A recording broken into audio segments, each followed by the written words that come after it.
We have a numerator, which is the number of pieces, and a denominator, which is the type of pieces. And these are divided by a line.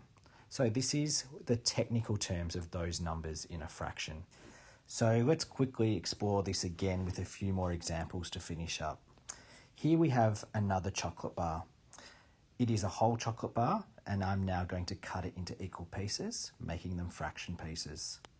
I have cut it, and you can see there are 5 pieces that I've cut it into. So those pieces are called fifths.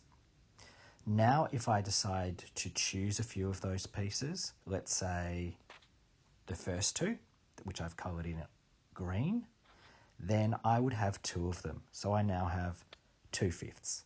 Again, fractions are very easy to understand at this stage. When we keep it simple, we call it 2 fifths, we use the word fifths, we use the number 2 because that's how many we have, and we write it out as shown on screen.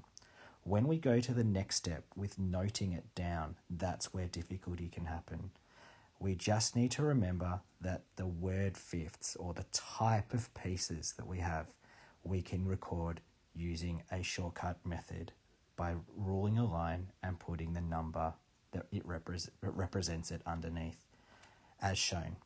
So here we have 2 fifths, the 2 being the numerator, or the number of pieces that you have, or that you will eat, or that you will take, and under the line, the type of pieces that we're talking about.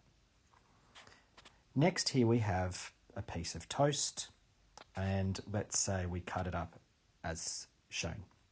If we look at how many pieces we've cut them up into, making sure that they're equal, of course, otherwise it's not a true fraction, we can see that there are 8 pieces, so we would call them eighths. Again, if I choose to take or colour some of those in, let's say 3 of them, then I now have 3/8 as shown. Quite simple, very easy to understand. Now we just need to make sure we don't get muddled as we record it, or later on if we read it back.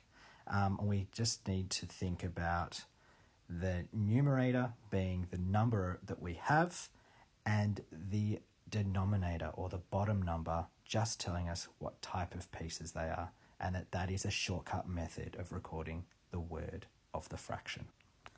So before you go off and start exploring fractions or other videos that explain how to do more things with fractions, I want to leave you with the closing idea here that, quite simply, when you look at the pictures, or if you look at the way we've worded our fractions, it's quite obvious that fifths can't magically turn into eighths, or eighths can't magically turn into fifths. We need to make sure that we're aware of this when we're using our fractions as just numbers on the page. So sometimes when we're adding, we get tempted to change the numbers at the bottom, or the denominators as we call them. But as we can see looking at the pictures and the way we've gone through the descriptions, very rarely do the bottom numbers or the denominators change unless we're doing a specific or special skill.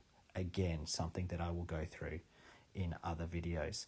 So please keep that in mind. That's the number one way people get confused. If you're understanding all the basics of this clip, you are already more than halfway there in being able to be an excellent mathematician with fractions.